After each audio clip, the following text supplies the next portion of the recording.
There are three questions that we use to filter clients when they first call us to see whether it makes sense for them to come in and, for a consultation and possibly file bankruptcy. All of these three questions are potential problems with a Chapter 7 bankruptcy case. The first question we ask is, how much debt do you have? And by debt, we really mean unsecured debt. That means credit cards and medical debt.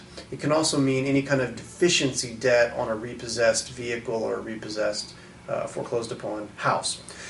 If they have less than about $10,000, it probably doesn't make sense to file. It costs a couple $1,000s to file bankruptcy, and so you're just really not going to get that much of a benefit out of it.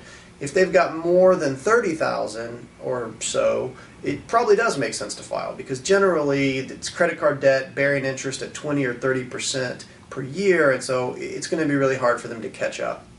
Between 10 and 30,000, it kind of depends on their income level, because that's going to determine how quickly they could catch up and pay it down. So generally, that's the first question. We want to make sure they have more than about $10,000 or so of dischargeable unsecured debt.